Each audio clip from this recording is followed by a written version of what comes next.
Now, hey, dude, How you going? I'm going to shut down my WhatsApp. I'm okay. I just wanted to talk to you today because I'm getting ready to go out and buy some iodine pills for the nuclear fallout, and I'm hoping that it's going to avoid my region of the world for a while. Give me some extra months to live. So You think we're there? You think we're there at the moment? We're nearly there, do you think? I don't know. I watching all this stuff, and you and I have been reading up on it. First of all, I want to preface everything by saying that, I'm not an expert on geopolitics or, Russian or Ukrainian history or anything like that. I didn't know much about virology or epidemiology or vaccinology or any of these things before COVID came along. And then started reading up on that and learning as one does when one's in a pandemic, and saw all the experts coming out of the woodwork, the conspirators, the conspiratorialists, and all the goofballs and all the experts. And you kind of wallow into it and get all messy and dirty and try to learn something and see what happens. And now this Ukraine thing happens, and suddenly, nobody's thinking about long COVID anymore or what the next vaccine's going to be like.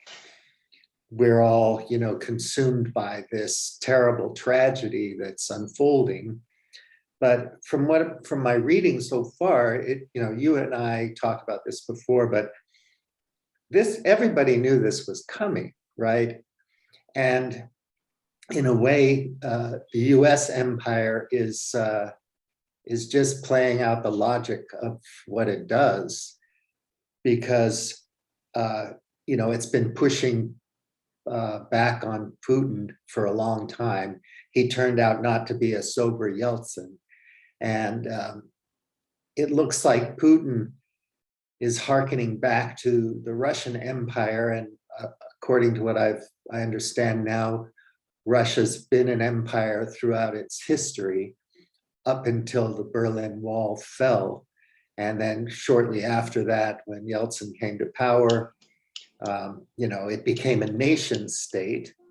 And Putin was, I guess, more or less okay with that in the beginning, as long as the oligarchs and himself could, make out like bandits, could become, full-fledged kleptocrats. But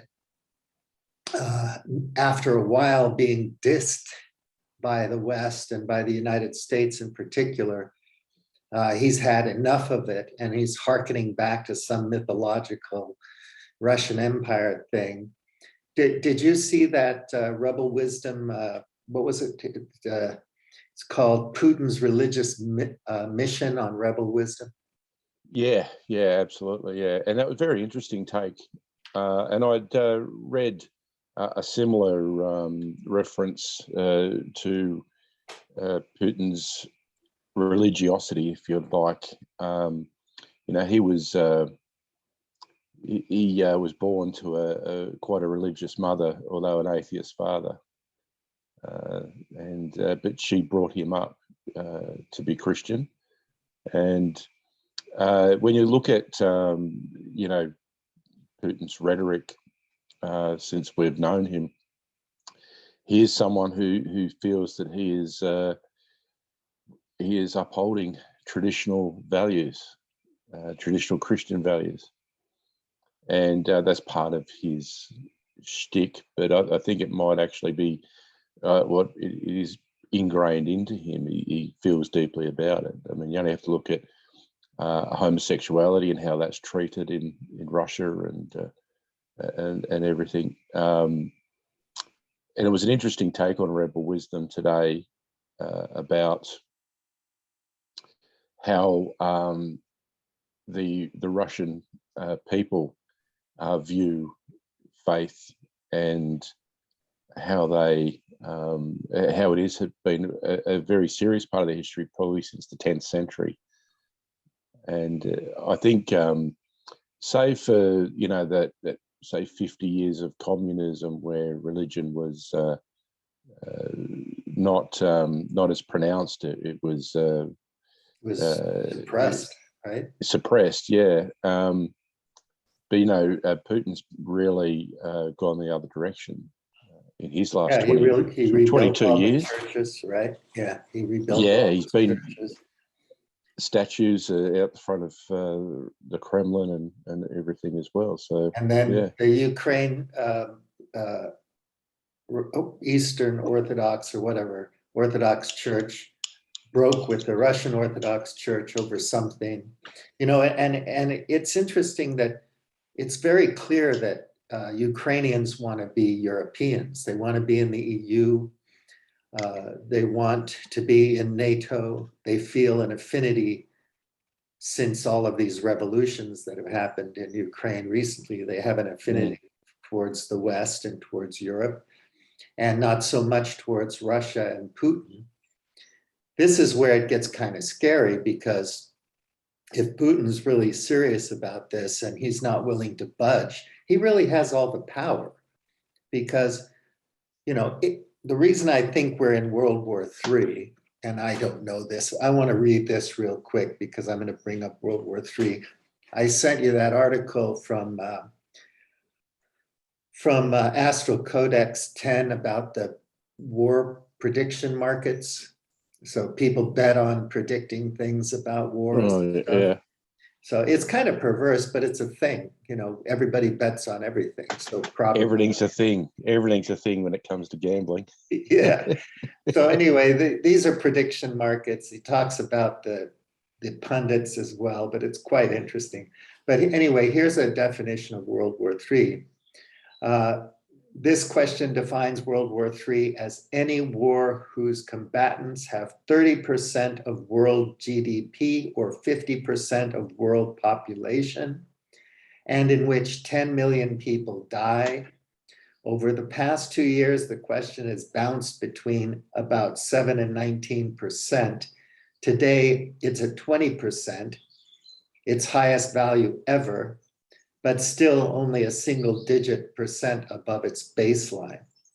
So the question is, you know, is this World War III? The reason I'm concerned about it is, you know, obviously Russia isn't a third world country the same as, well, it's not a third world country, I guess. Its economy isn't that huge and important, but as an energy power, it's big. As a nuclear power, it's big, but it's not Iraq, it's not Afghanistan, it's not Libya, No. it's not the Balkans. So, you know, they're a powerful military state. Whether or not long-term the Russian military wants to stick it out, if it goes long-term, I don't know. But the reason I'm concerned about World War III is that they've pledged to give some air power to Ukraine. And I'm just wondering, you know, it's one thing to flood the zone with small arms, anti-tank missiles, air to surface to air missiles and so on. It's another thing to go in there and say, here are some jets and bombers and stuff, you know, air support for your fight, or a no-fly zone, which is a horror story to think about, because at that moment, when they don't have an air base in Ukraine for these planes to fly out of, they're going to have to fly out of Poland or Romania or somewhere, Slovakia, Slovenia, wherever. And then it becomes a real world war, because you have sorties flying out of Europe attacking Russian military assets. And then I kind of think, oh my God, you know, would Putin then be willing to like nuke a town in Ukraine, and then would the US or Europe respond by nuking something there, and could they contain it? I mean, yeah, this is going way out on a limb, but it just seems to me like a real slippery slope. I don't know. It's Putin's hard to read, but I would imagine that if you are taking planes off from another country other than the Ukraine, you are now saying we are at war with Russia too. So, and that's a big deal for these other countries. Now, the NATO countries are standing together so far. So if Russia wanted to say that, you know, to pick on, say, Slovenia, a small country, if you allow this to happen, then you're at war and we'll attack you as well. It's not Slovenia, it is actually all those NATO countries. So I think the soundings and the message from that we heard today from President Biden at his State of the Union and what other world leaders have been saying is that they're standing together on this. And it's if Putin does want to act like that angry bully, then he can't take them all on with conventional weapons. Yeah, I don't think so. And if it drags out, he may lose power, and he doesn't want to lose power, and neither do his. I'm wondering. I've been wondering over the last couple of days, what is his escape valve? What is his out on this? We're just seeing a interview with Kasparov, the chess master, and he's living in New York now. But he was saying dictators never stop. There is no out for a dictator. They'll keep going until they get what they want or they are stopped. Yep. But I don't know. I'm wondering, surely Putin has factored in an escape hatch somewhere along the lines here. Is what is a reasonable situation where he can save face by stopping? And will we? Is it something that can be provided? Well, is he a Noriega or a Gaddafi? You know, is somehow, you know, he's going to get strung up at the Kremlin? Doubt it, because Russians are Russians. And my friends in Romania are always saying, you know, these people are different culturally from us, Romanians, and obviously from Europeans. They have a different way of looking at the world. And, you know, they might not just rebel against Putin in a big way. So the Gaddafi thing is probably out. The Noriega thing is like, where's he going to go? Beijing, you know? How does he retreat? How does he retreat and still maintain power in Russia, but retreat? Oh, that's complicated. I don't know. Without having to. So what is a scenario that comes up where he can say, right, he can publicly outline that he's achieved his objectives and then retreat, saving face? A la America. Yeah. We won in Afghanistan. We liberated Iraq. We're just like changing things up now. Yeah, and that's sort of turning a mirror on things. But how does it? Because this is the Ukraine checks a lot of boxes. Invading the Ukraine checks a lot of boxes. We just spoke about the religious aspect of it, right? The energy thing. The energy thing. Yeah. You go ahead. And water, you know, that annexing of Crimea, you know, there's natural gas reserves right offshore, and that was all about securing that energy, and that's not a small chunk of their economy. And it also, if Ukraine was to take advantage of that, then Russia would lose a lot of money and lose a big chunk of their economy, having to compete with the Ukraine to sell energy to Germany. It's a big deal that they shut down that pipeline and that Germany went along with that, because, you know, we get a lot of gas and petrochemicals and oil from Russia and Ukraine, and they have a lot of gas reserves in Ukraine, I was reading about, which is important to Russia. Yeah. And so, you know, when they cut off that all the investment to that pipeline, and they said, we're not gonna buy that gas anymore. And so this is like serious war stuff, war play. Yeah. Because then Putin's going, oh shit, I've really lost a lot here. So yeah, how does he pull back from that loss with his people if that's going to be a sustained thing? And all the guys in the States, all the CEOs of the energy companies are popping champagne and patting each other on the back and saying, oh man, we got some long-term oil and gas contracts locked in now, baby. Because even if this war ends tomorrow, the whole world's going to be really mad at Vlad. So he's not going to be able to easily win back that business, right? I just don't see any way out for him. I don't personally think that he's insane or anything like that, or he has Alzheimer's or something. We like to do psychological analysis of these leaders. I think he's perfectly rational, and he's been signaling he was going to do this for a long, long time. I think it's been written about all over the place for years and years and years. And people just don't pay attention, obviously, because there's no reason to unless you're in that world of geopolitics and whatnot.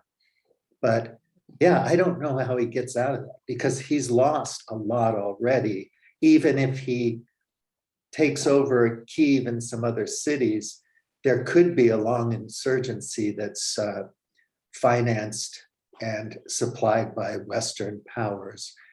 And if that happens, it's going to be a huge quagmire. And at the moment, I just think he loses in the long run unless there's nukes. Yeah. Look, he gave us, he showed us how he plays this game with Georgia. And it should have been obvious what he was going to do with Ukraine, and it was obvious. But I think we mentioned in an earlier conversation, we brought it upon ourselves here. We really didn't address a number of things over the last 20 years. And strategically, NATO has grown closer and closer to Russia. And if you've grown, EU has added so many states. Right? Yeah. Now, if you've grown up thinking that you're constantly under attack from the West, and people like Putin, people of Putin's generation would have been growing up believing that Uncle Sam was coming to get you, NATO was coming to get you, and the empire was everything, and strategically what countries were part of the USSR was what was defending Russia and the empire. And as the USSR started to break up and countries started to become closer to the West, and they became part of NATO and the EU, Russia started to find itself quite under threat.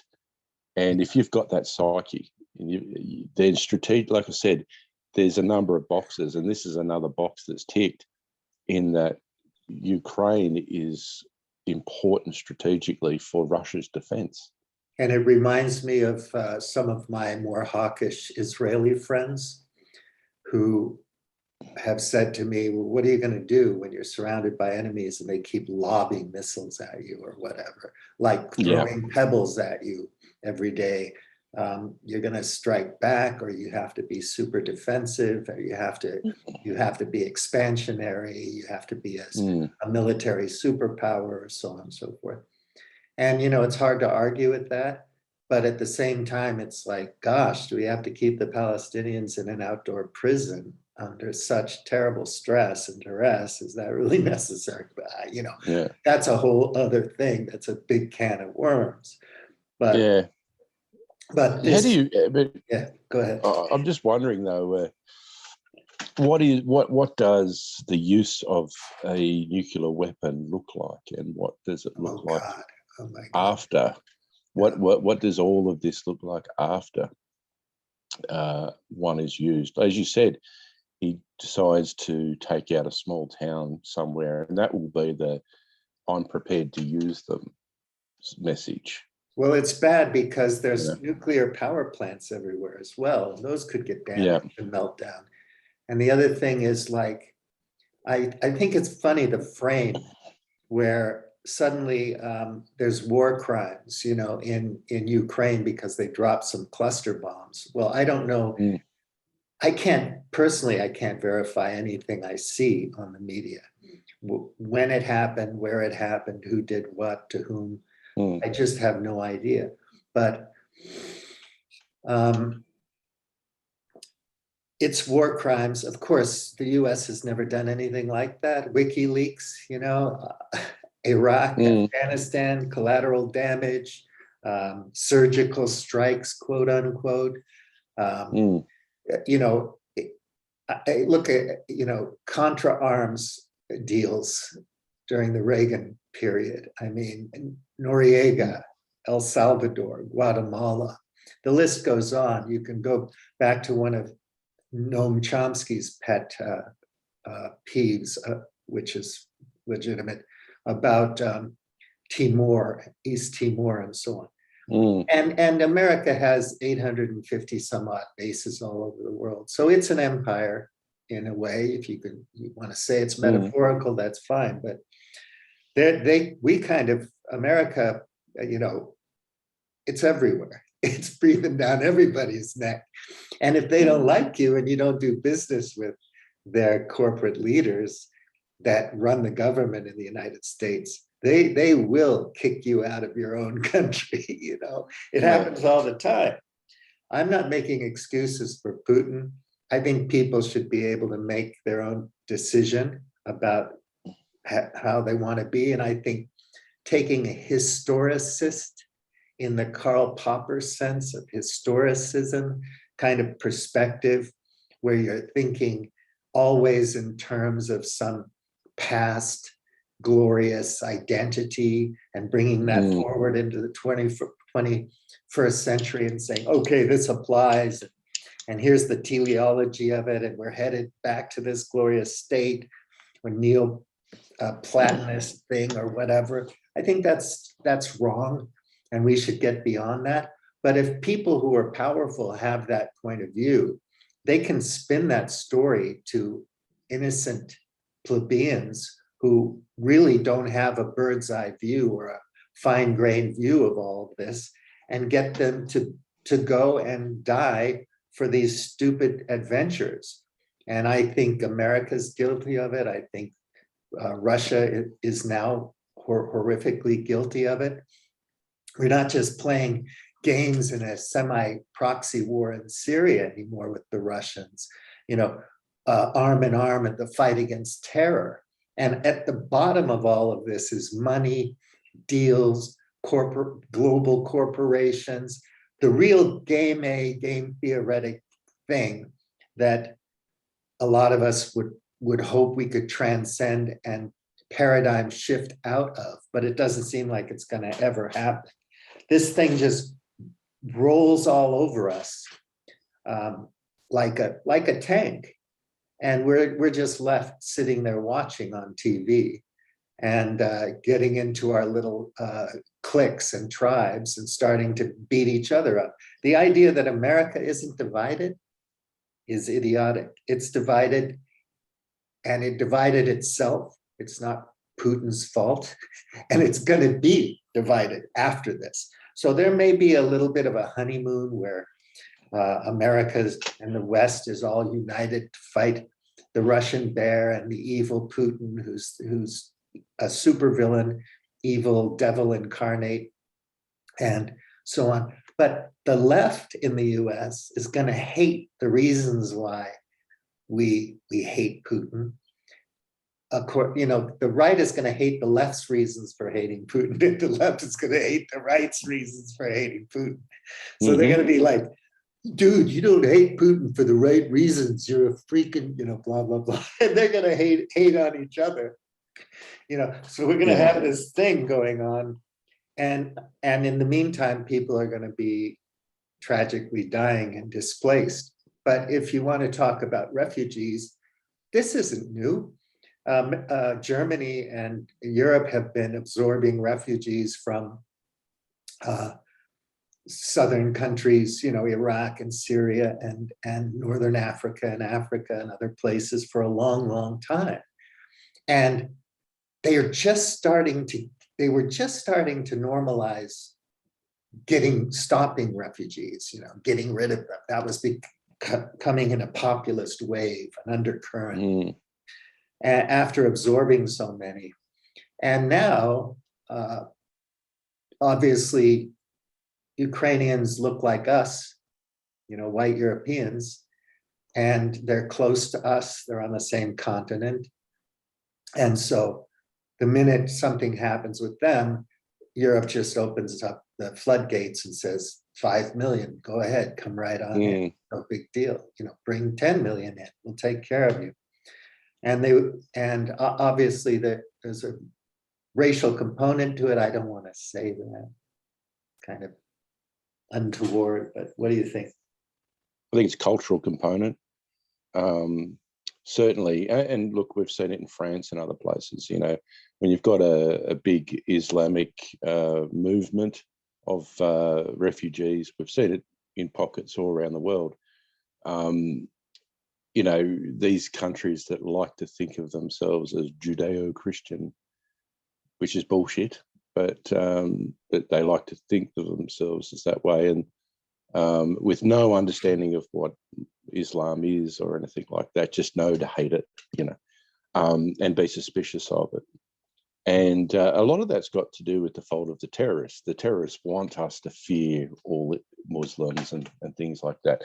That's why they do infiltrate, civilians, for want of a better word. And so you treat everyone with suspicion because they don't wear uniforms. But I think also too differently in that when you've got refugees coming from severely war-torn countries, there is no country left. There is no country there for them. With Ukraine, for instance, we'll be hoping that there's a country for them to go back to, should they wish.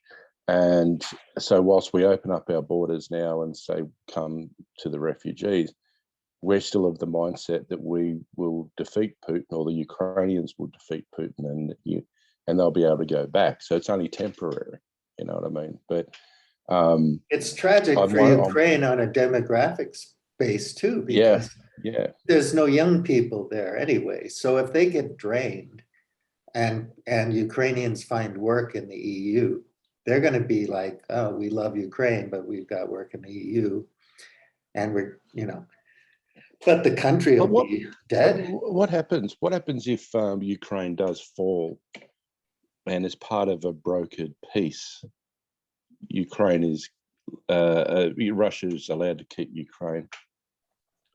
Do we spend the next 50 years having guerrilla warfare between Ukrainian nationals who will fight a guerrilla war inside of the Ukraine against the Russians? We have, some of the prediction markets say that, it could be a long, protracted thing.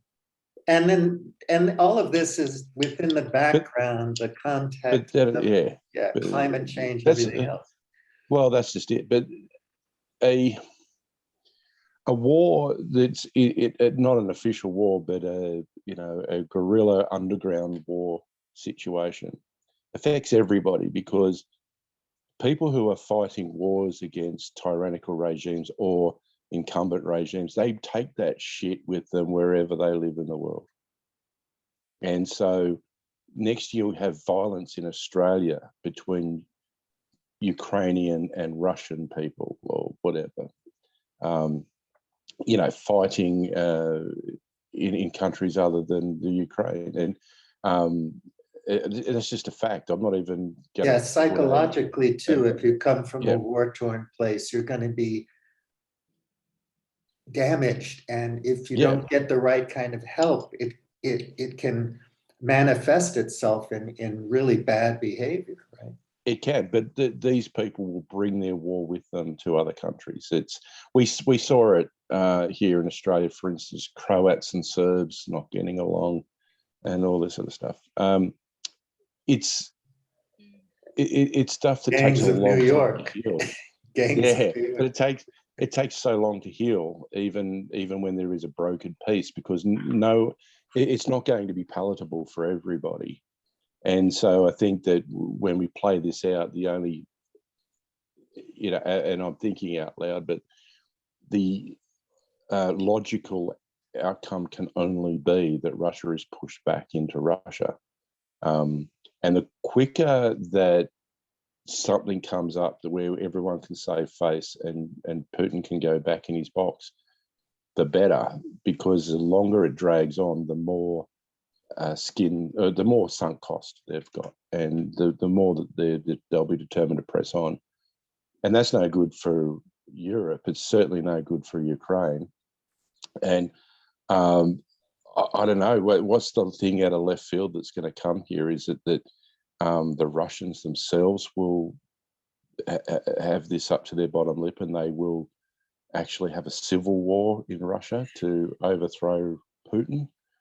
Yeah, I don't Because, know. I can't see it because I don't know that there are enough well, people they're there so that are aware. I think they're very proud people, and like the guy was saying, they're not a me culture. They're what a was he we saying? culture.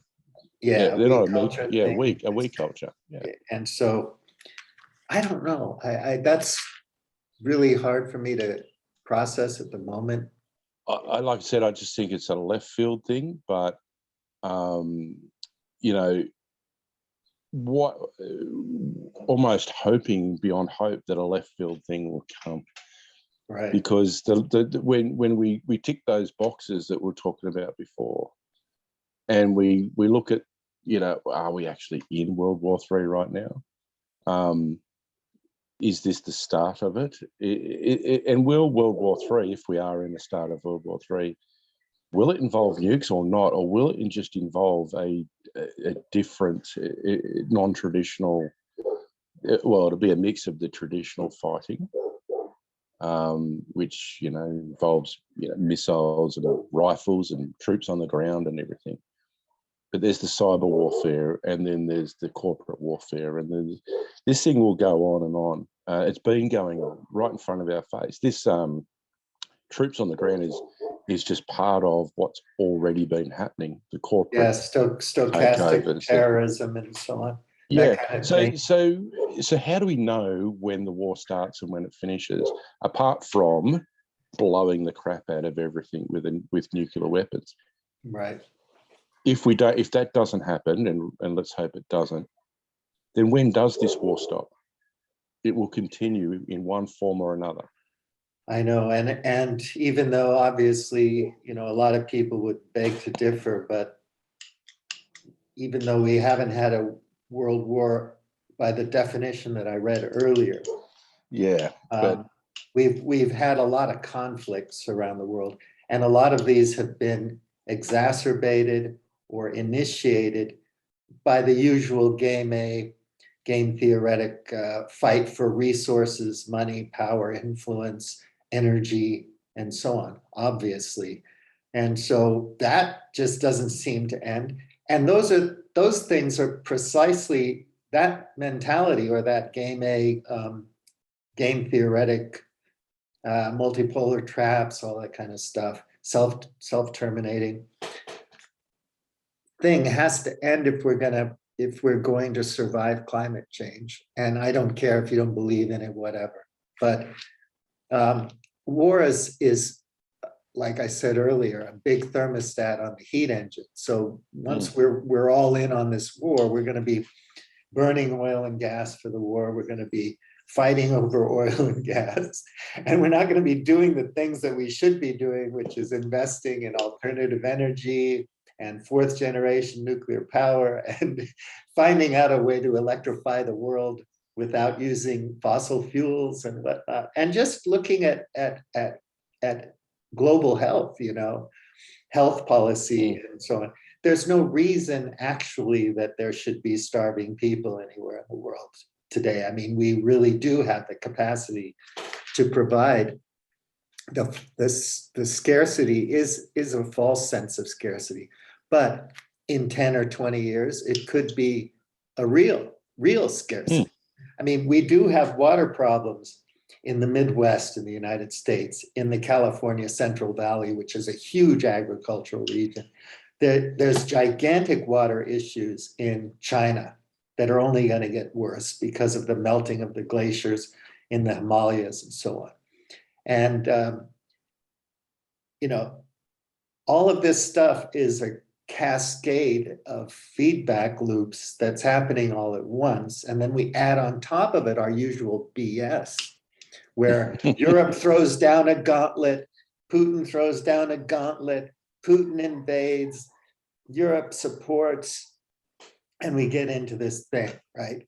And everybody's like, and I wonder, I hate to say it because it'll piss a lot of people off, but I wonder what would have happened if we had treated Putin differently back in the day and not had to just brag and swagger about having won the Cold War forever, It's like, hey, dude, yeah, you're a nation state now. You want to join NATO and the EU? Fine, come on in, let's do it. Yeah, you'll still be the boss. You're autonomous. You can do things your own way, i.e. Erdogan and Turkey and whatever. But we don't do that. And since we don't listen to each other and we don't really seek to understand each other, we wind up in these conflicts. And they're really freaking dangerous. Of course, somebody's going to look at me and say, what a poofter I am, because I want to talk about conflict resolution or avoidance, I'd rather just get along, the Rodney King kind of thing. And you think, oh, what a pussy, Jesus Christ, what's wrong with that? What's wrong with little peace, love, and understanding? At what point I have to do this, which is very important.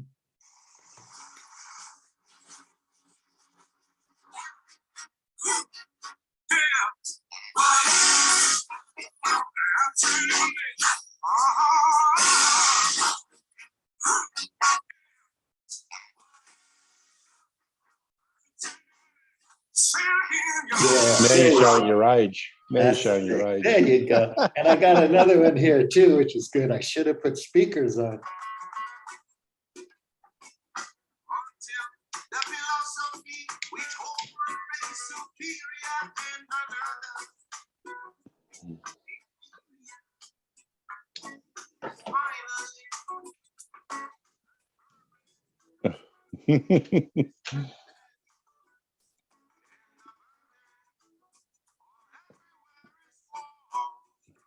Yeah, so the forever wars, the everywhere wars, it's no joke.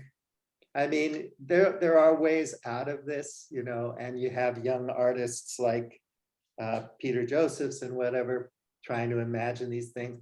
People are talking about the conversation, the artists, how do we do this, the various movements and initiatives and organizations, groups.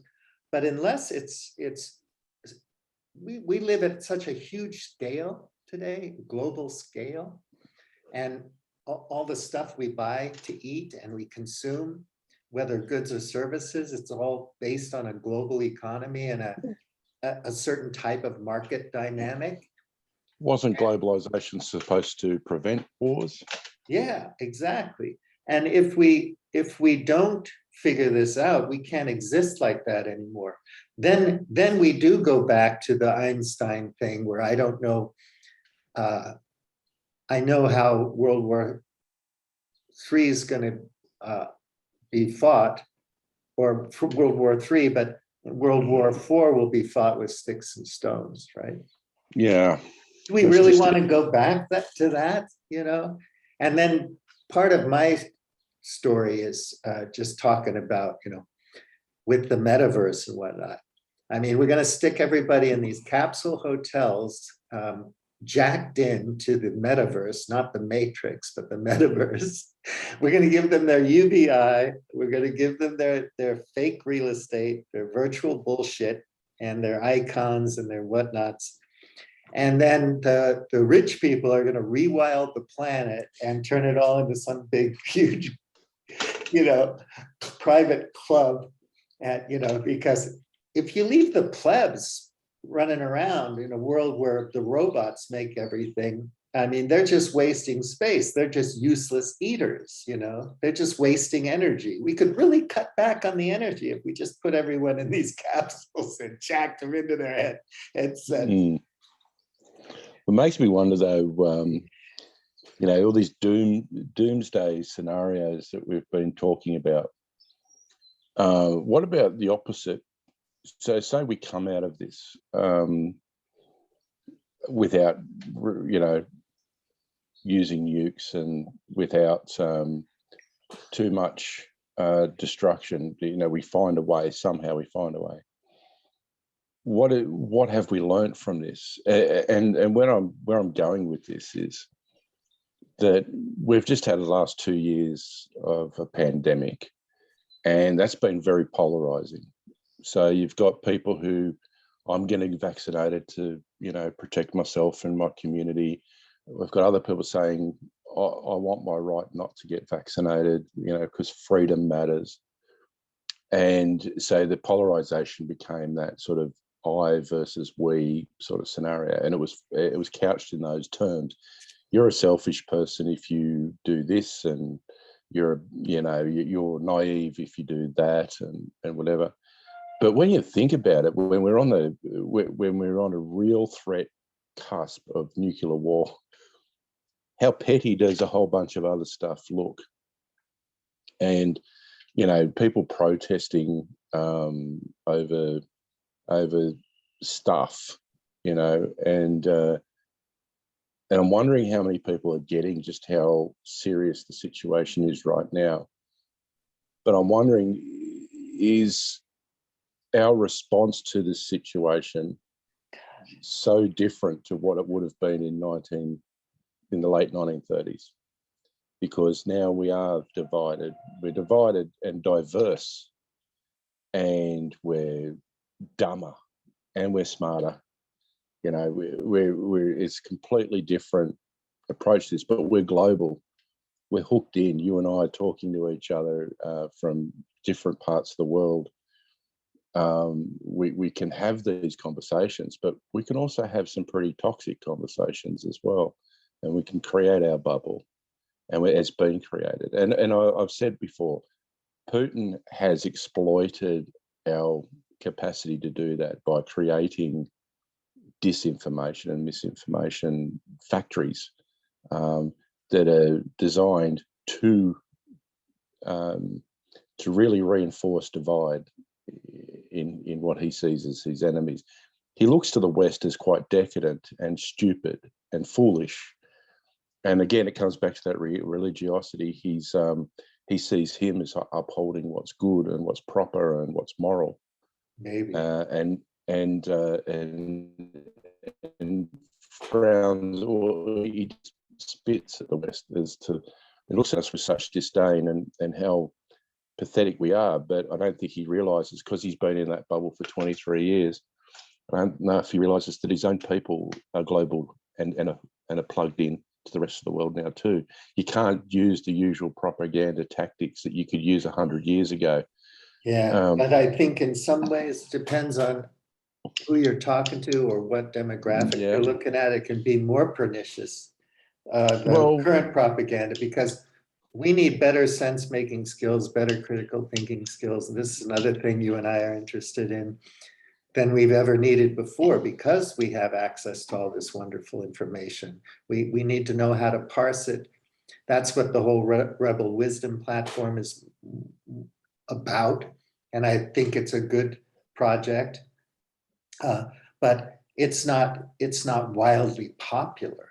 It's just the weirdest of the weird. So there needs to be another acronym for people like us who are weird people, but interested in this kind of shit, because most people aren't, And if you go on and on and on about it, eventually they just think you're boring and you're a catastrophist and you're no fun, and they just blow you off. It's like, I can't take too much of this guy. It's just going to depress me, or it gets boring. Whereas I think you and I find it fun and interesting, and we just kind of on the journey and trying to figure things out in an autodidactic way, and exercising our curiosity and getting on with life. But how do you make it wildly popular? Well, it goes right back to growing up. Everyone was always taught you don't talk about religion and you don't talk about politics in polite conversation. Right. The problem with that is that now no one knows how to talk about politics or religion, because it's been, the idea was just don't talk about it, which means that we aren't really skilled, naturally skilled, or naturally, I mean, like, we haven't been educated through our childhood to be able to have that proper political conversation. You need to go and study it. You need to go and do all this extra stuff that isn't exciting. Whereas if we, these days, I'm sure it's across a number of countries, and I notice it here in Australia, people go through all of their schooling and still don't actually understand which party our Prime Minister is a member of, or which level of government is responsible for what. We have federal politicians in Australia who don't understand what is a state responsibility, what is a local council responsibility, what is a federal responsibility, and they don't care, because their base and the people they're pitching to don't know and don't care. And so when you've got all these things going on, they're listening to the Trump and the other showmen and everything around. It's all about the optics and showmanship. Daily, yeah. It's just the society of the spectacle kind of thing. It is, and so we've dumbed down everything, because it's all about grabbing someone's 15 seconds of attention. And that is one of the things that is created this new situation where you've got people divided on all sides of. We used to talk about both sides. Now we have to talk about all sides. You've got people within Russia who are opposed to Putin. You've got almost 50% of the US population opposed to Biden. And within that, and they're just the two big countries that are sexy at the moment. Think about all the other countries through Europe and that who have their own politics, internal politics and crap that goes on with. We were talking the other day, friends of ours, and Germany has a very interesting political environment, and I don't know much about it, but what I get of it is that it's almost a truer democracy than what we're used to in Australia, or what we see in the US, where it's a binary situation. You vote for one party or the other. Whereas in Europe, it's multiple parties, all with a decent proportion of the vote. And so coalitions must be formed to form a government, which means that it's not just democracy, but it's a consultative democracy. And they found that in New Zealand recently. The Labor government got to power. It's the first time in a very, very, very long time that one party had an outright majority. New Zealand has traditionally had to form coalitions to form government. So when we talk about hung parliaments and, how can you have a hung parliament? You can't get anything done. We had a hung parliament in Australia a few years ago with the Prime Minister Gillard. And I think a then record amount of legislation got passed through in those years, because the politicians had to actually work to get things through, and they all had to turn up to vote, because it wasn't just a given thing. So I think we need to start becoming a lot more consultative internally with our democracies, because you're going to get hit from left field by the enemy within because you dismiss them. Like I said, you've got people who are pro-Russia in America and in Australia and in Europe, and you've got people in Russia that are anti-Russia. Yeah. So I think the point is that it's no longer just there's a border, the enemy's on that side, and we're on this side. We're global and we're infiltrated everywhere, and so it's not just a matter of those damn Ruskies. We know that so many Russian people don't agree with what's going on, and they have their own opinions and nuances about this, but we're not going to hear from them, unfortunately. Yeah, it's not a monoculture, it's obviously. No. And Portugal is more like that as well. There's a bunch of parties and they have to form governments and figure things out. Yeah, and I wanted to ask you about that while I had you, was what is the sense in Portugal of all this? Well, the president here said that the country's willing to accept any refugees from Ukrainian residents of Portugal. Mm. And I'm sure they would do their part as much as they can, being a relatively poor country in Europe. People are talking about it in a sensible way. People are worried, they're saddened, it's Europe, so it's close to Europe, it's Europe. And it impacts everything. We just got this money from the EU because of COVID. Now they're going to give $1 billion to the efforts for Ukraine. Half $500 million for the refugees, $500 million in military support. That's just the beginning. I don't know if modern monetary theory's got to kick in at some point, and we just have to invent a new financial system based on something else. But the other thing, it's like all the people around the world who are talking about doing interesting things, we're still in the talking phase. You got all this intellectualism, you have all of this passion, all of this ideology, all of this religiosity, as you say. And what are we doing? What are people doing to build that, or to rebuild the plaka? Where are we going to walk around with Socrates and talk and build community and relationships? And the tough reality or the truth is that all of that's hard work, and a lot of times I think we're kind of spoiled now. We just want to get what we can get easily, from Amazon or whatever. And yeah, we don't realize, plant a garden, it's going to require some work. To build relationships and maintain them requires work. To run a company requires work, or a co-op, or to invent a new corporate structure or economy. We have to put our imagination, our creative resources into that, and our human capacity for all of that creativity and work to bear on it. Get back into the community, There's so much wasted capacity around where I am. People leave Portugal to go work in Germany or the UK or wherever because you can make more money. And it's not because they want to leave their country. They just do it for the money, right? Or they have to immigrate to the United States because they just have to, if they're going to have a chance, back in the old days.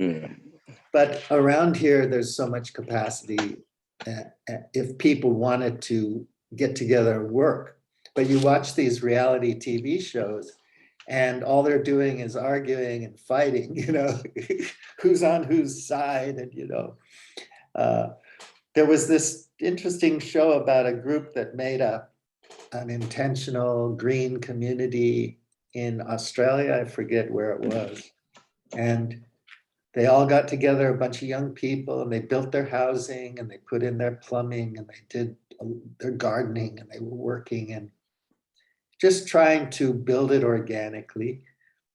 And of course, it had its ups and downs. It was very tumultuous and difficult for people emotionally and hard work and all that. And then it eventually just falls apart.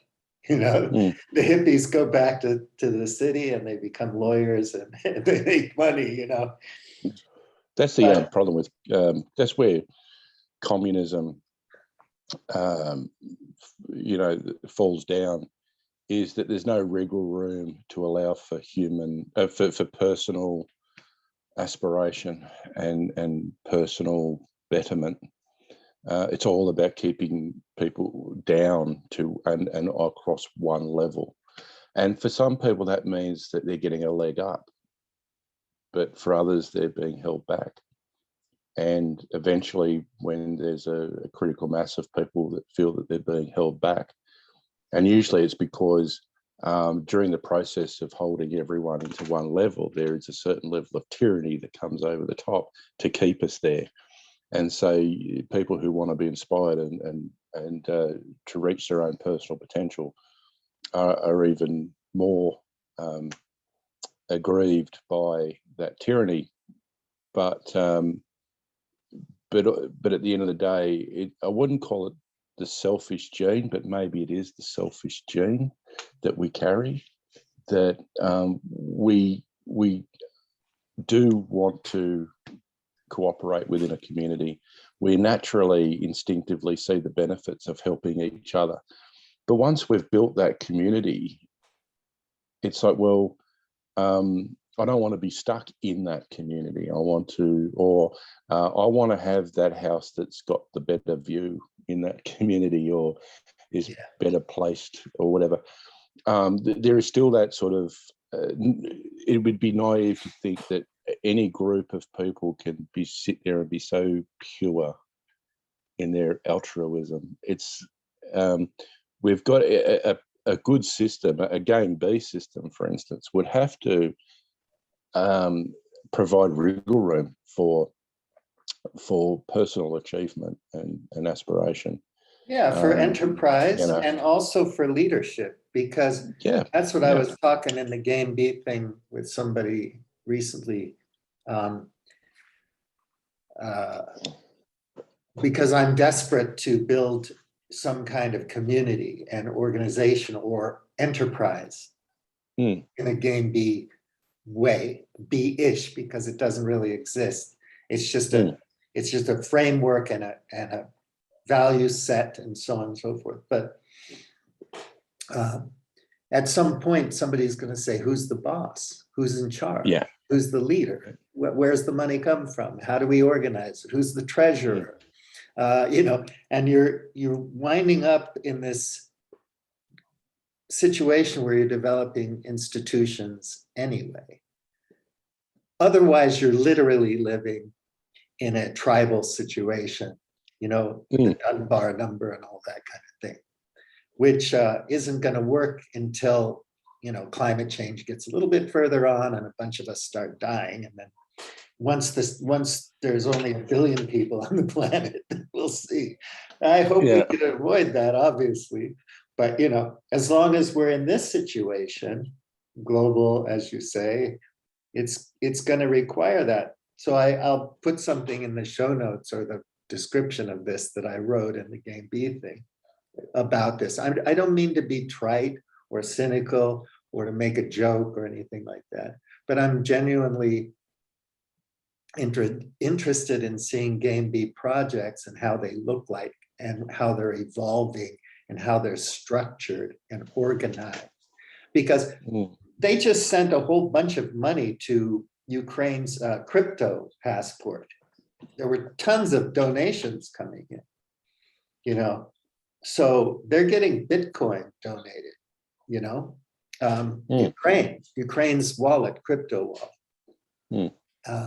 So yeah, if you're gonna launch a token and put it on an exchange and tether it to the euro and give people an opportunity to invest and possibly make some money, whether it's fiat or otherwise, enter into this new DAO economy with decentralized finance and Web3 and whatnot.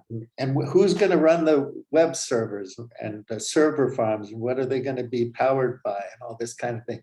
So we're on this layer of infrastructure, which is total warfare, and we're fighting over the energy resources and the big corporations and the CEOs who are the players. And then we're sitting around on this infrastructure, having the conversation, with and listening to our favorite intellectual superstars and influencers have a conversation with other brilliant people, and nothing's happening.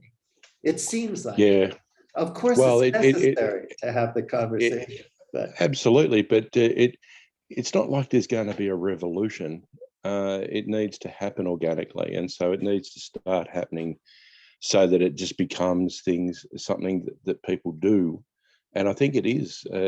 People might not realise what they're doing is the Game-B sort of thing, but it is happening. The problem is politics gets involved, usually from anti forces. So, and also it gets co-opted by political parties. So the Greens, for instance, the Greens are a party that's, primarily about the environment and all that sort of stuff, but they decide to stick their nose into all sorts of ultra-left issues. And then they co-opt things like this. And so what we say is a Game-B community, they turn into a socialist, communist type situation, and then it's destroyed because it gets. And again, your understanding of that would depend on the depth of your understanding. And then there's the rhetoric, like the stack. You have to use all this techno rhetoric to speak. So that vocabulary has to be learned by the plebs who aren't interested in anything but twerking or whatever, Pornhub or something. And and then they're, at the end of the day, the powers that be can shut you off of anything. So even if you're on a blockchain world, where's your network? What are they plugged into? What are the computers plugged into? And so on and so forth. So if I'm in my village and let's say 10 families decide to move in here and do something together, I can see that you could utilize the base infrastructure of the country and the grid and the computer networks and all that kind of stuff to develop some business and activities and so on. And you could farm, and you could have crafts and tool makers and programmers and video editors and whatnot. But at the same time, you'd have to somehow be able to navigate all of the various different, like you say, all these different ideological, philosophical, intellectual, technical domains, so that it was attractive to normal people who could take and do something with it. Of course, if you're younger, you have more energy and you already understand a lot of this stuff because you're steeped in it. But to form an exemplar, an examples of a Game-B organization or enterprise. And again, in the olden days, we called them different things, So there are cooperatives in Portugal and Spain that do very well, and they're organized differently. What is Game-B? At the end of the day, the essence of Game-B is not playing Game A. So so we have co-ops. Farmers do it all the time because they're not getting the treatment that they deserve from the grain boards or things like that, or they don't have the purchasing power as individuals, and so they form a co-op. They form a co-op, and so they all of a sudden they've got buying power as a co-op, and they've got access to resources. So it's nothing new. It's just. And I think fundamentally, if people just took the view that Game-B is just doing it differently, that's where it starts. Well, I'll just read from the Game-B platform real quick, because it's not defined completely yet. And No. since there aren't many proto-B projects going on, or enterprises or communities yet, and maybe there will be, maybe not, or maybe it'll be called something else. But here it says, there's a quote, Ilya Prigogine, I guess that's how you pronounce it, but it starts with this quote: "When a system is far from equilibrium, small islands of coherence have the capacity to shift the entire system." Again, this is nothing new, ideas of paradigm shifts and whatever. There's a lot of those throughout history that, it's academia, academics, philosophers, politicians, political philosophers have used different things for those phase shifts, But so short paragraph. So we're gaining the power of gods, but without the love, wisdom, and discernment of gods. That is a self-extinctionary scenario. That's an interesting sentence, but I don't know what the discernment of gods is, number one, because that depends on your theology and your religion and your perspective on that. But I understand what godlike power is, building nuclear arms and whatnot, flying around the world and talking on Zoom. It's pretty godlike if you're an ant, or if you're somebody from the Kalahari Desert and you've never been there, or if you're a Japanese war hero who's been on an island since World War II. But so it says, welcome to Game-B,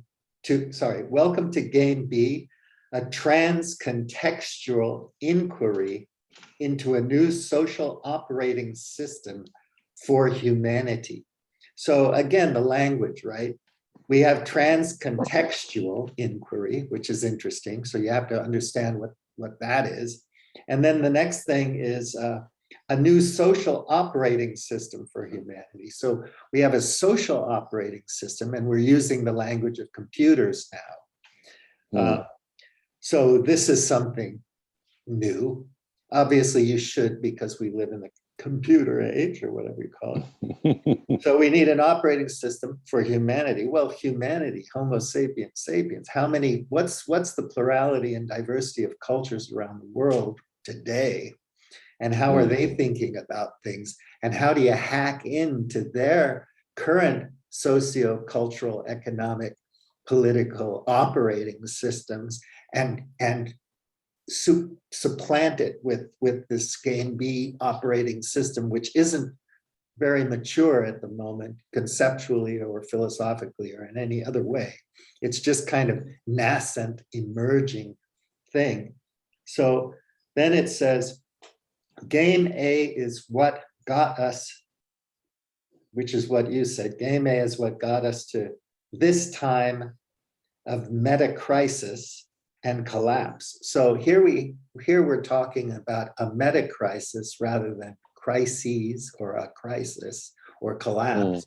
So now we have to talk about meta-meaning, meta-crisis, and all this meta stuff, metaverse and whatnot. So we have to wrap our heads around what the meta is, meta study, whatever. So that's another layer to it that you kind of have to be on the inside to understand. You have to have read some books and followed some people and kind of caught up to what they're all on about. And this, to me, this is nothing new, because I've seen iterations of things like this since the 70s, And so anyway, Game-B is what emerges in response. Play with us as we learn to become wiser together. So it's a game, it's playful, which is good. And then somehow together, by playing Game-B, which is what emerges as a response to Game-A, one response, a response, not the response. And then by doing this, we're going to be wiser together. There are many, many, many, many paths up the mountain, and many, many ways to look at an elephant, right? So there's a lot of different people throwing their hat into the ring, a lot of different movements like I keep going back to Peter Josephs because he was the sweetest, cutest little artist that came along with some ideas way back in 2004 and the zeitgeist movement that emerged from that and all of that thing that they called a conspiracy. And of course, that emerged from just one artist's reading of shit. And then a lot of these guys like Schmachtenberger and Jamie Wheel and Jordan are not that much older than Peter.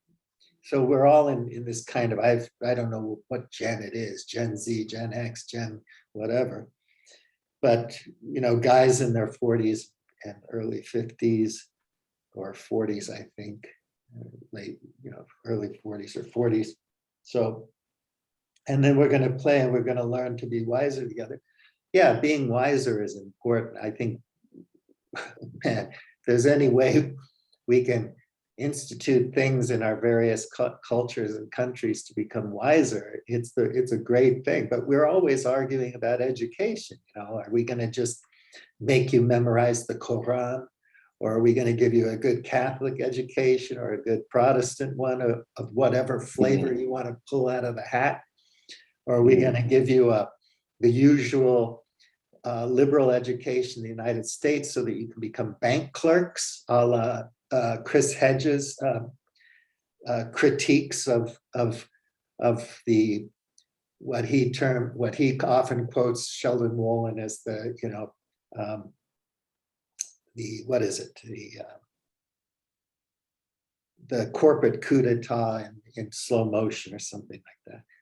But a lot of people talking about these things, and I always come back to this thing which really, really bugs me because I've lived in 7 countries. So I haven't been in California, you know, the whole time being hip and on the cutting edge. Last time I went back to California to get a job was in the late 80s. And everybody who I was interviewing with would say, hey, what have you done here lately?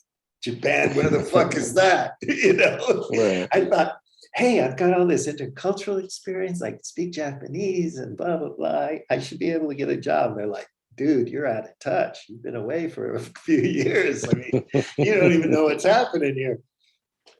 So I'm always thinking like, you know, if there's so few people in the United States of new miracles that are hip to the game, to the game theoretics, game A, the rivalrous game, the self-terminating game, which has been talked about in billions of books and articles from all over the place forever. What are the Japanese people going to think when you drop the Game-B bomb on them? Or Koreans, South Koreans, or Chinese folks, that there's only 1.4 billion of them in the world? Or how about Indians? Hindu nationalists or Hindu Muslims or Hindu Hindu Muslim, Indian Muslims or Indian Hindu nationalists or secularists, you know, and these are powerful countries. What about Europeans? How are there going to be a whole bunch of Germans who are going to jump on board because they like these intellectual pursuits and they follow Eric Weinstein or something? And what about Sweden? What about Africa? Nigeria is a huge populous country. Indonesia. You're just gonna look. I was in Bali in the 70s and 80s, and I went back in the 90s and said to myself, I'm never going back to Bali because it was ruined to me. It wasn't magical anymore. The culture had been completely polluted by tourism. And I could see where it was going. Yeah, I could see where it was going. There were going to be discos and kuta and prostitutes. And, you know, it was going to start looking more and more like Thailand. And, you know, I was going to, it's just like, oh my God, you know, I want to remember Bali when I saw it when I was young. So I'm not going back there ever. I don't want to hear about it. I want to see it. I don't want to watch any documentaries. I don't want to go surf there in Nusa Dua. I'm not going. So I'm wondering, who's going to jump on board with this kind of culture and perspective, especially when they're not steeped in it. They don't have the academic experience or the business experience in technology and so on, like Jim Rutt has. Who's going to jump on board with this? And how much time do we have? Do we have, well, while the world's at war in Ukraine, how much time do we have to take the carbon out of the atmosphere and figure out how to slow down and stop the sixth extinction and preserve our soil and habitat and use our water wisely and stop the bleaching of the coral reefs and the overfishing and on and on and on. So it's just all this stuff. How much time do we have? So depending on who you talk to and how they parse the data and what scientists you're chatting with, what the consensus is in any domain of science, they're going to say, well, you know, by 2050 or 2100 or blah, blah, this, that, or the other thing. And we have X amount of time. We don't know any of that. We could fall off the cliff tomorrow for all we know. And in the meantime, we have these institutions, the United Nations, we have business institutions, diplomatic institutions, corporations. When are the rich people going to get on board? You know, when is Elon and Zuck and all these fuckers going to really ante up to doing what really needs to be done to fix the world? I mean, yes, Gates Foundation invests in all kinds of good things and educational initiatives and whatnot, but it's never enough. It's not even close to enough. And based on their wealth and power, they have so much they could do. When are these fuckers going to become Game-B? Never. Because they made everything in Game-A. They made everything in Game-A. They're winning in Game-A. Huh? Yeah. Yeah, they're winning in bastards. Game-A. Yeah. Why would they fucking jump off that boat? Yeah. So this thing frustrates me. And so when I see all those smart people, much smarter than me, having the conversation and exhibiting their expertise and their intellectual prowess with one another on each other's podcasts in order to grift audience from each other and build up their platform so they can make a decent living. And it is rivalrous because they compete with one another. I don't see many B-ish projects around, even if they don't refer to themselves as B-ish, right? And then all I see is like normal people who are farming and working and trying to get on with it and saying, fuck, I had to pay 20 euro more for my bottle of gas now since the beginning of the year. My tank of gas went from 30 euro to 50 euro. And on and on and on. I've got inflation. They just jacked up the price of going through the Suez Canal. Anybody with monopoly power or business power in the world right now is just figuring out how to milk it. Yeah. Just the way the freaking players milked the pandemic for everything they could get out of it. And then they turn us against each other because some welfare moms got some free money during the pandemic, and that pisses me off. So I'm going to go get another AR-15 and, you know, arm myself and get ready for the freaking civil war. Yeah. Look, I think with Game-B, the conversation has started, and I don't know if the conversation's going to lead to some real action in time. The difference between Game-B and other philosophical isms like communism and socialism and all that sort of stuff, they were, you know, encapsulated in a manifesto and then sold, and then people got behind it and had revolutions and that sort of thing. Game-B is not about that. It's not an ism. It's not. It's still, like you said, still trying to work out what it really is and how you'd go about it. I suppose these are important conversations to have. The problem is that, and I've said to you before, it just doesn't seem to be accessible to the average punter. And I suppose that's where, you know, people like yourself and me come in, is if we can try and get our heads around what these intellectuals are saying and try to put it into some sort of sense making and put into some sort of perspective and ideological language that people can understand, and not sell it, not come across as selling anything, because that would be game A to fall into that trap. The conversation is to be had, but it'll take generations, or it will take a massive wake-up call, like a nuclear bomb being dropped or something like that. But that won't revolutionise it, but it will be a step change. It would be, shit, okay, we've lived in fear for 70 years now of a bomb being dropped. And if one gets dropped, it's like, okay, well, there's no more fear factor of it now. It actually happened. And so that just proves to everyone who's been walking around in a daze of Married at First Sight reruns and fucking Love Island and all that sort of shit. We've been sleepwalking around all of this, taking everything for granted. This shit can happen. It just did. It might take that sort of wake-up call. But yeah, I think for you and I, we already woke up.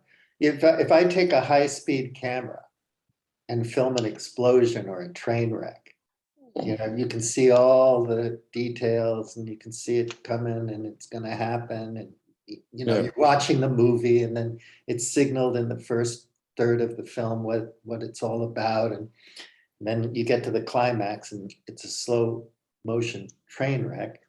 And we know it's happening already, but the Republicans are calling it bad weather. And then some other people are calling it, you know, global warming or climate change. But at the end of the day, it's not hurting fast enough or hard enough like an explosion, right? Ooh, they just bombed the TV tower in Kyiv. That's really the real thing. A cruise missile came in. Now we're watching for the first time in history, a cruise missile from another country hitting a country. You know, we've seen plenty of cruise missiles from the United States of numericals banging into buildings and TV towers and government buildings. Now this time we get to see a Russian one hitting, and the drones are absent. The Russian drones, they're nowhere to be seen so far. But I guess even for the Russians, they think that's a little bit too brutal, you know. Some 19-year-old in some little town outside Moscow flying a drone and blowing up people like we do. But we'll see. But that's pretty damn graphic, if you ask me. And I just don't understand why more people haven't seen the slow motion train wreck on the screen and said, it's time to get together and do something about it. And I think the problem is we're so easily propagandized to and programmed. Yeah, but also too, you've got a massive slice of the world's media in the hands of one person who happens to sit on a certain ideological part of the politics. He makes squillions of dollars a year out of conflict and out of partisanship and all that sort of stuff.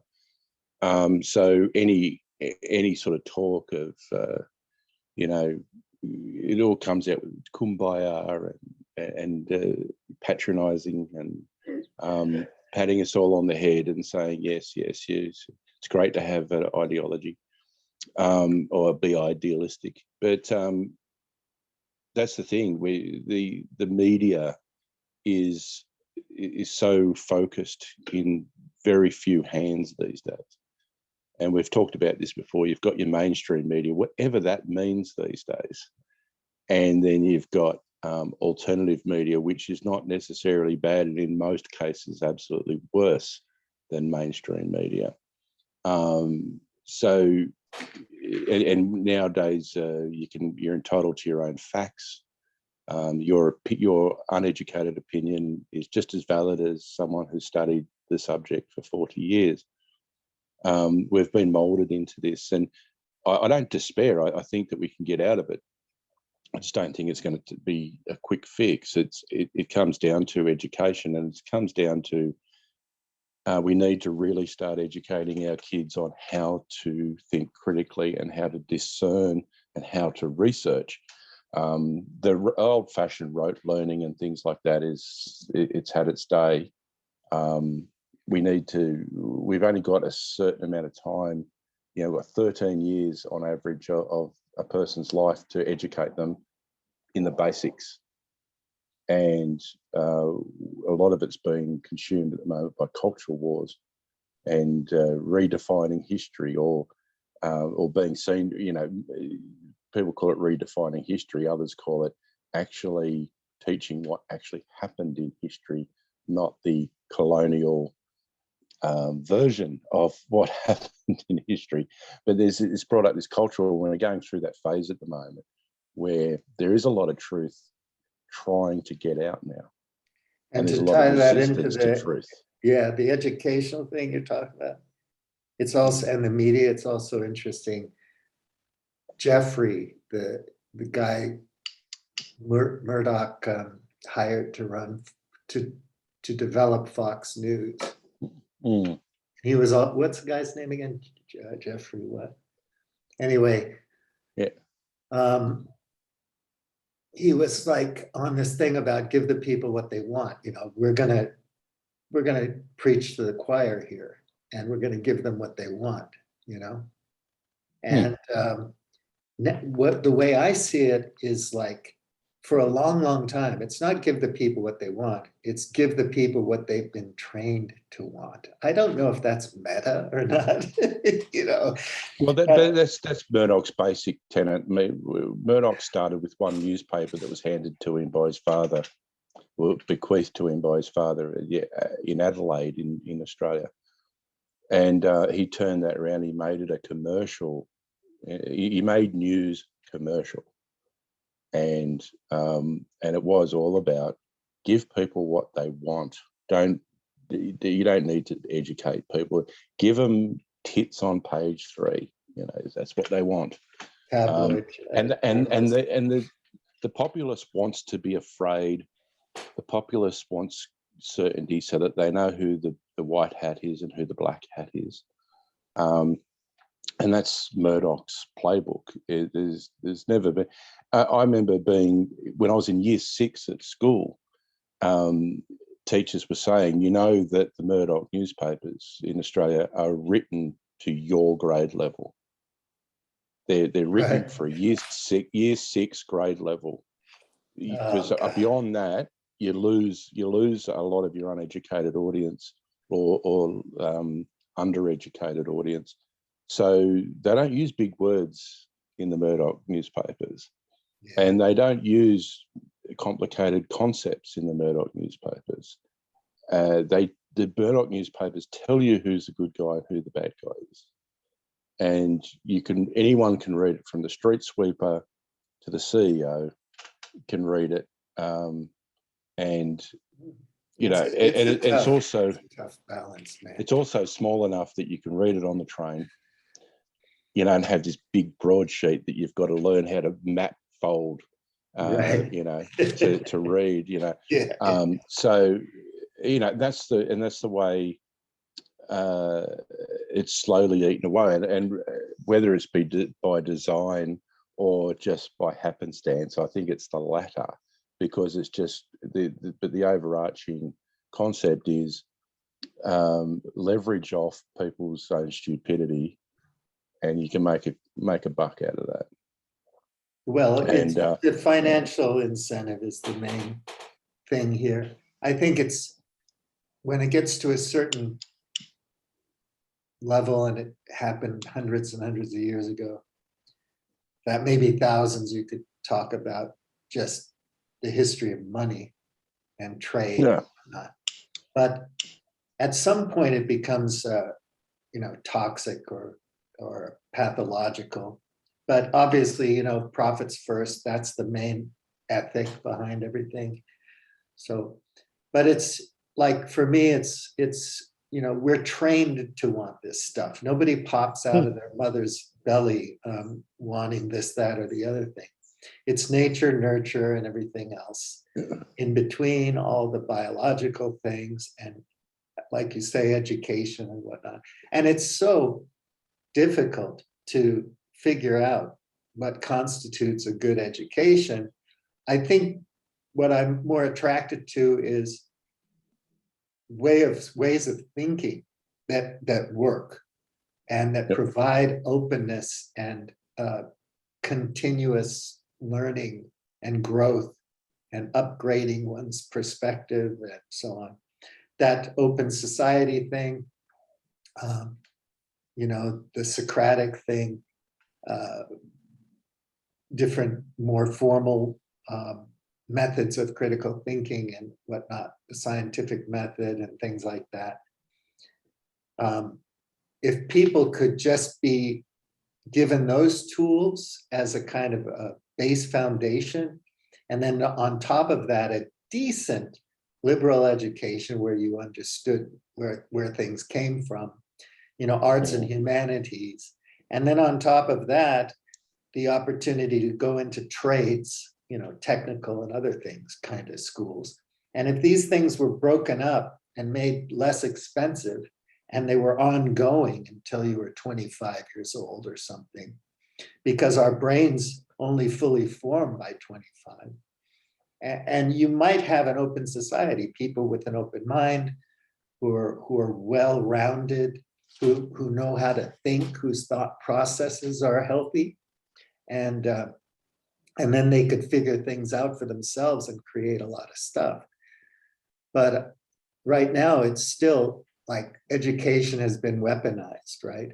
So on top of all the shit to the sewer that we're being fed, and feeding the outrage machine and whatnot, so that these media billionaires can get richer and richer.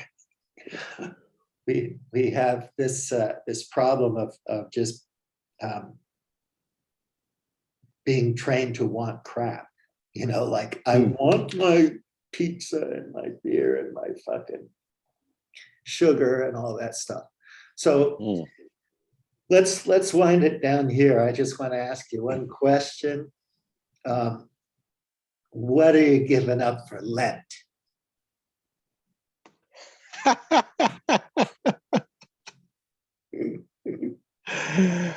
Well, I'm not religious, so I don't really follow Lent anyway, and that would be my answer. So I'm not religious either, but I was brought up in a Catholic Episcopalian setting. So when I was a kid, I was confronted with mortal sin all the time, and I went to confession. My aunt would beat me if I did some mortal sin and stuff like that. But I got over it. But I decided that I was going to adopt from the calendar certain opportunities for fasting, for doing things differently and so on. So instead of arbitrarily just deciding that, I'm going to fast, I'll just choose a fasting day from some tradition. It's already on a calendar. And I'll say, that's it, man. I'm not eating that day. I'm going on a water fast. So Lent, I use that also. So this year I'm not gonna drink any alcohol for the next 40 days, because every once in a while, your body just needs a break from the sugars. So no sugar, no booze. I'm gonna, it needs a break sometimes. And I'm gonna try not to buy any plastic. So number one is I'm going to really, really try not to buy anything except, what I have to buy, like food and toilet paper and toothpaste. And so no luxuries, no fun stuff. And I'm going to try not to consume plastic. So put water in the water bottle, I'm going to go to the vegetable market and farmers market for my food instead of getting packaged stuff at the grocery store. I'm going to drink tea. I made my fresh orange lemon water. So this, I Right. pick the orange off the tree and the lemons off the tree, and then I mix it with water. So this is going to be my drink, and I'll put it in like, you know, a non-plastic container to drink it. Yeah. And I'm going to see, you know, if I can do it for 40 days, because it should be hard, you know, not to buy any plastic. Well, the whole concept of sacrifice is that it's not supposed to be easy. Yeah. Look, yeah, I reckon that's quite a noble gesture to, not a gesture, but it's a noble thing to do. And like you said, taking that opportunity, well, it's on a calendar anyway. There's a start date and there's a finish date. And I think that's good. I mean, look, I'm not religious or anything, but we still, you know, celebrate things that are actual traditional Christian, Christmas, Easter, that sort of thing. But saying that, I mean, you could go on another argument about, well, they just grabbed it from someone else anyway. But I think it's good to have those, you know, those markers and do something. But you know, we have other things like, I don't know if they have it in Portugal, Dry July, where, you know, the idea is you give up the booze for July and that sort of stuff. And it's good to participate, whether it be for a charity or whether it be for religion or a community thing. It's good to get behind that sort of stuff. And I think you've set yourself an ambitious, you're very ambitious for the next 40 days. It is, because if I could move my camera and show you, my office here, my little workspace is littered with wine corks. It's just like on the floor. You know, I can just go somewhere. You know, it's like, where are they hidden? You know, where is everything? I got nothing but, nothing right now, but I got like, you know, usually there's a bottle of wine on the floor over here somewhere. Still has this much in it, you know, kind of thing. Yeah. I don't drink every day, but I like my wine a lot. So that is a thing to give up. And the sugar, I love the desserts in Portugal. They're freaking awesome. And the gelato, man, oh God. You know, it's so good, but I think my body needs a break. So after the Christmas period, it is kind of nice, the Christmas, New Year, to kind of give myself a break for a little while and then see what happens after that. Okay, my friend, thanks for talking with me. It's not like we're bringing up anything new, but we're just trying to figure it out. Two plebeians just figuring shit out. The plaka of the computer, you know. Yeah. We're down by the port of the computer doing a little conversation. Well, if we've still got an audience, they're probably throwing things every now and then at the screen. So yeah, I'm going to put this. I'm going to put this on the Globe Hacker website, and there's going to be a sub menu that says COSPOLON, and then I'm going to call this just the COSPOLON podcast or whatever, and maybe later other people can join, and then I'll just put it there. And I probably will put it up on iTunes or whatever eventually once we get into the groove, if you don't mind. Well, you know, Spotify wants to give us $100 million. We could it's all probably for the chuck money. in. It's for the money. Yeah. The only way you can beat the rich, powerful oligarchs, you know, the players, plutocrats, is to become one of them, you know. Yeah. And that's the only, or do, first you get the money, then you get the power, then you get the women.